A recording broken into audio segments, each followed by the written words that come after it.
took the game open in '68, and the rest of the world left us behind.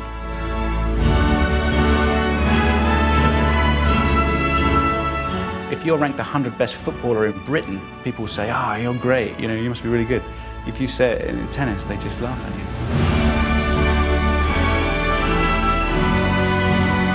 you. We should be the cream of the crop. With the money that we get, we should be a Manchester United. We're basically we're a Carlisle. In cricket, kids wanted to be in both of them. There might be a few kids want to be Jeremy Bates for a day or two, but that's not going to last. Tennis isn't a big sport anymore in this country. We're not good enough.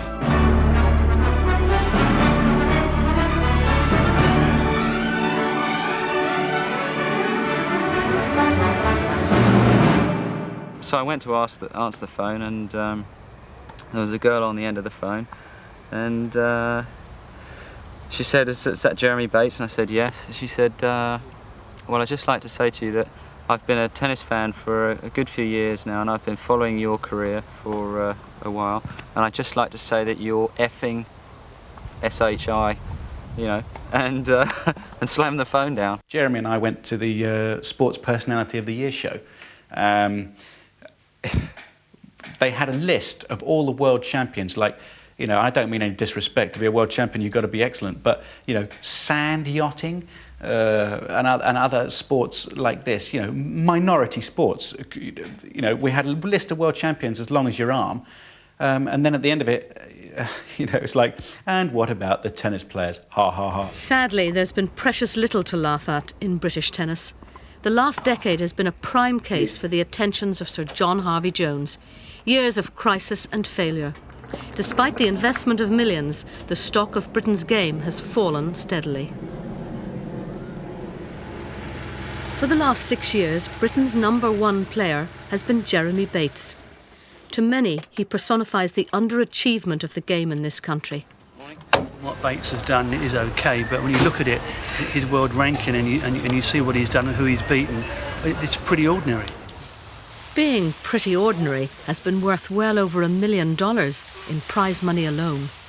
He's got a great life, let's face it. I mean, he's got a nice family, lives well, drives that nice Porsche he's got. What could be better? He's making plenty of money. He's got lots of exposure. People know who he is. He's a famous guy. Life's sweet. He has a genuine gift. He's a quality tennis player. You can't say that of many players ranked far higher than he is. He deserves to be better thought of than he is by the average Joe Soap. He has a kind of obstinacy that keeps him plugging away. He's a good-looking guy. He's a nice guy, and I think he fits the image that we like to represent at IMG. Jeremy is a rare talent, which is something that I don't think the people in England and the UK, let's say, realize that Jeremy has competed at a very high level for a long time. Jeremy Bates was, from a talent point of view and from a tennis player, was a 2 classes better, I believe, than he ever really achieved. The bare statistics would seem to support this. Bates' world ranking reached a brief high of 63 in 1988 before it settled around the 100 mark. But by 1991, he had slumped to 219 in the world, and his best days seemed to be behind him. I don't think that at that stage I still don't think I'd matured fully, for it, you know, in the sense of playing, travelling, and the mental demands. You know, I still, looking back on how I feel now compared to that time, I was inadequate in a lot of areas.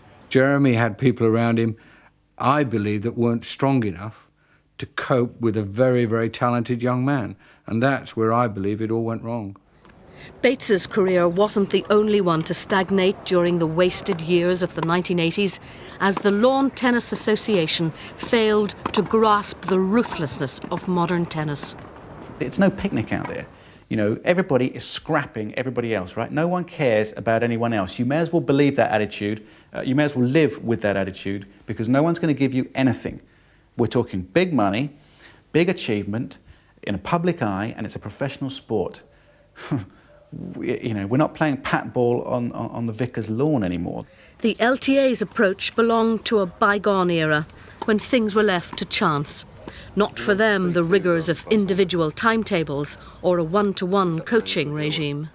How many times did I ask and how many times did I request some help on the road, one-on-one?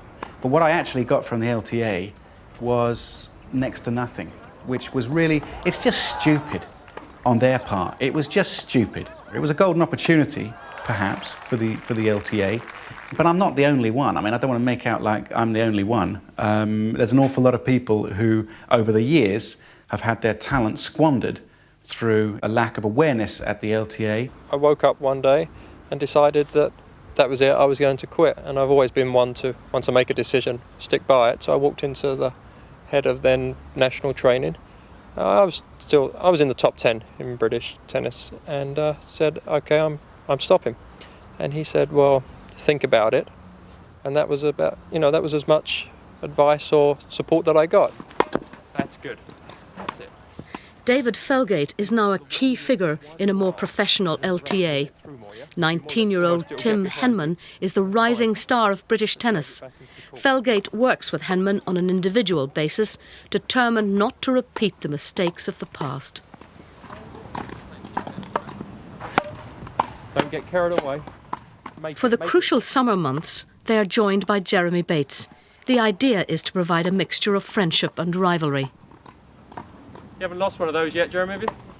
The relationship is very good between them, and that's great credit to Jeremy, because I'm sure in other sports, or maybe in tennis, some of the older pros don't always get on well with the young pretenders, and I think there's a mutual respect there. It's just fun being around them. I mean, Tim's young, everything's new to him, and he enjoys it, and Jeremy and I have a laugh about it sometimes. We call him the rookie. Jeremy calls him the embryo. He's a little young kid who's enjoying it. Henman has reasons to be cheerful. In the last year, his world ranking has soared from 750 to 154, the most dramatic rise ever by a British player, and one which has catapulted Henman to Britain's number 3. I remember back in Australia at the start of this year at the Australian Open, one of the Dutch players, Michael Sharpers, came up to me and he said, I thought you hadn't got any players in Britain. He said, you have, I've seen one. And I said, you mean Tim Henman? He said, yes. You have to say, is Tim Henman going to be our Boris Becker? On that judgment, unfortunately, he's already 2 years late. I mean, don't get me wrong, I very much hope that in 2-3 years' time, whatever, he is up there. Pete Sampras was 19 when he won the US Open title. Queen's Club, West London. The ATP Tour comes to town for one of the most glamorous tournaments of the year. Here you go. Sorry, kids. Sorry. For Jeremy Bates, enjoying an Indian summer, it's just another day's work. For Tim Henman, it's his moment in the spotlight as the public and press drool over this latest in a long line of hopes of British tennis. He has a tough draw against Peter Lundgren, a former top 20 player. Yep. Get out there. That's better. That's it. Well done, Tim. Thank you. It's Henman's first big victory in Britain. Can you sign my t-shirt, please? The long road to fame lies ahead, and maybe too, a challenge for the nation's number 1 spot, for so long the possession of his practice partner. No, I haven't got time. A little later. Thank you.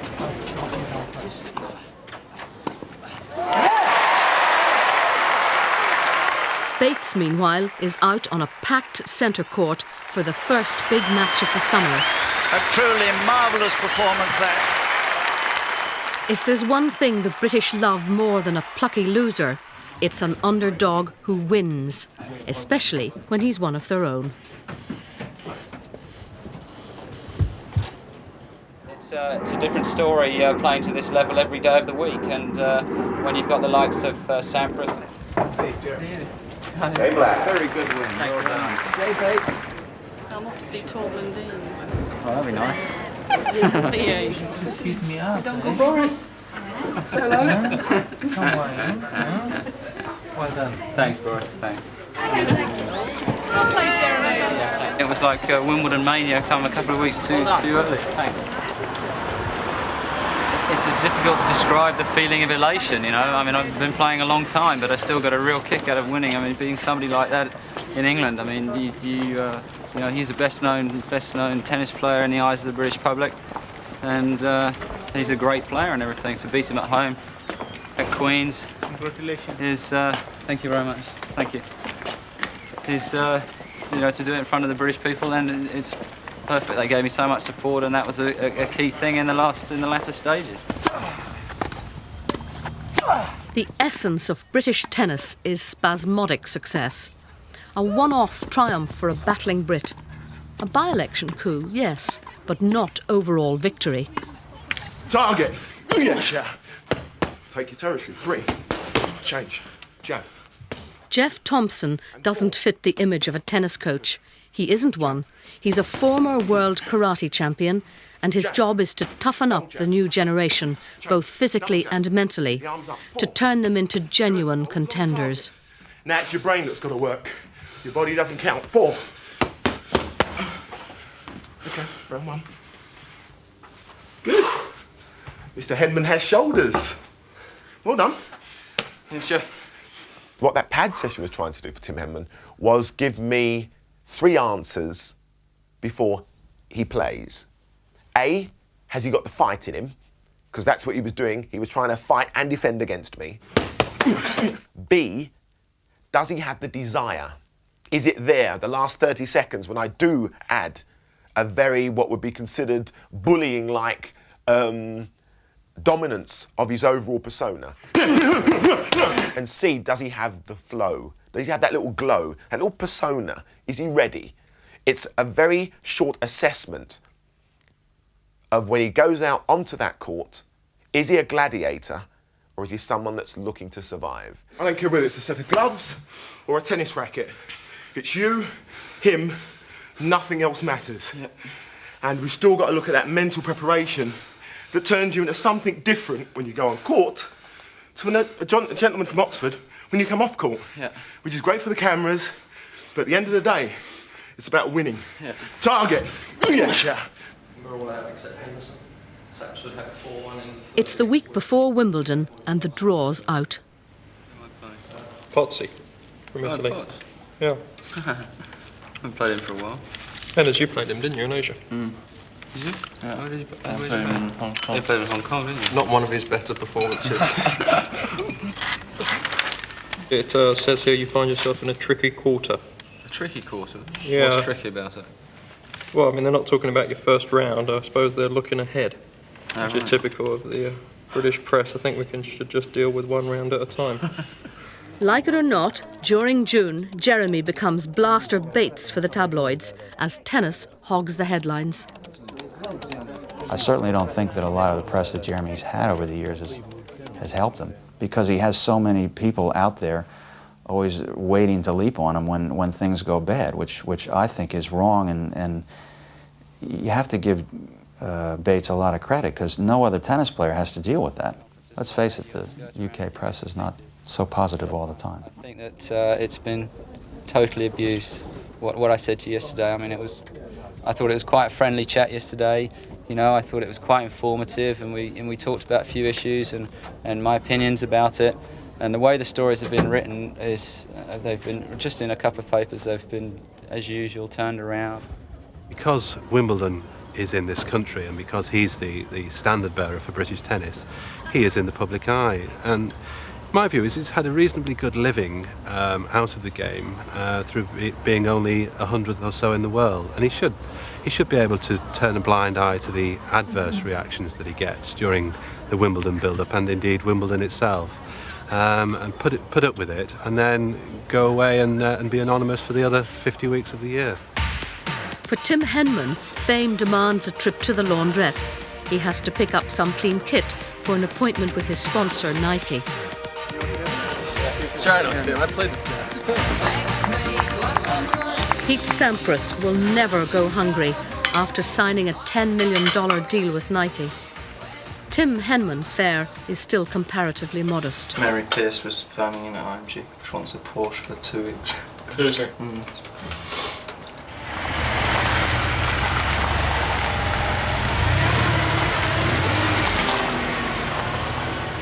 Wimbledon fortnight, and Bates begins his quest for the Holy Grail. There is this absurd perception in this country that tennis is all about the Wimbledon fortnight, the Wimbledon championships. And it's as if in Britain, unless a player does well, particularly well at Wimbledon, he's no player. And that is an awful corruption of the truth. I mean, Jeremy Bates could beat somebody, as he did earlier this year in Seoul, to win his first ATP title, and that was obviously a huge moment for him in his career, probably the biggest moment of his career. And the newspapers reported it, of course, but it didn't really mean anything to anybody. It was so far from home, you know, literally and metaphorically. If you do well at Wimbledon and you're an English player, you're made for life, basically. So there is a lot of pressure on English players, and the English public, you know, expect the English players to do well there. I don't sort of shake before I go on the court, you know, and my stomach doesn't just turn to jelly or anything like that. It doesn't happen anymore. It used to happen when I was younger. You're more rational, you get more experience, and it doesn't seem like that.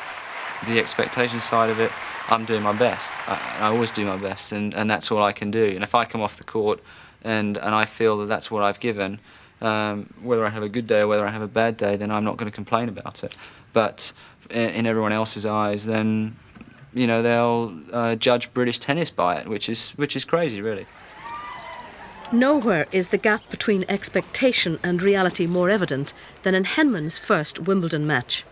Family support can't prevent reality intruding, and Henman is soundly beaten. We will all have to wait until next year to see if the heir apparent can be Britain's Boris Becker.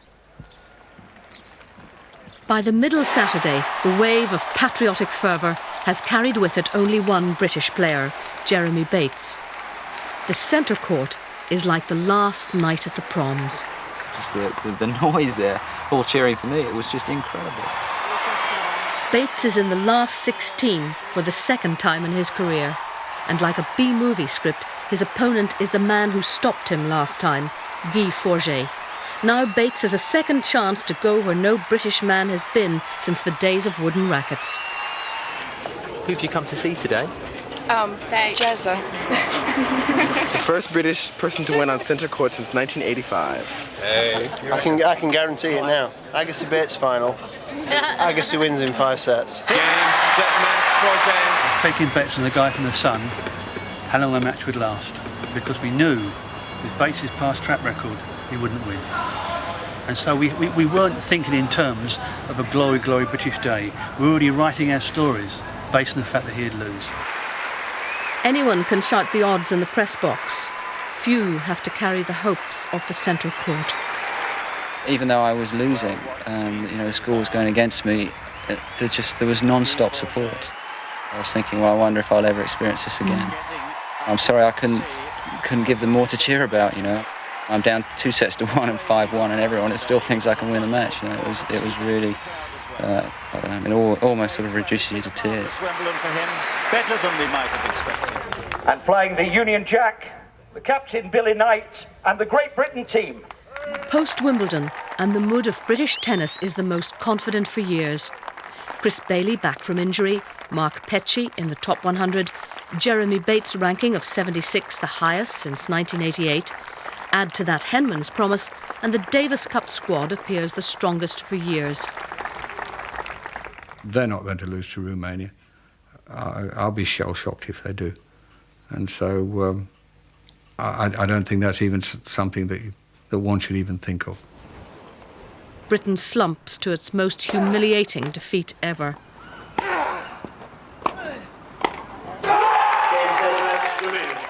Next year's £16 million surplus from the Wimbledon fortnight will be spent on airfares to play such giants of the game as Estonia and Nigeria.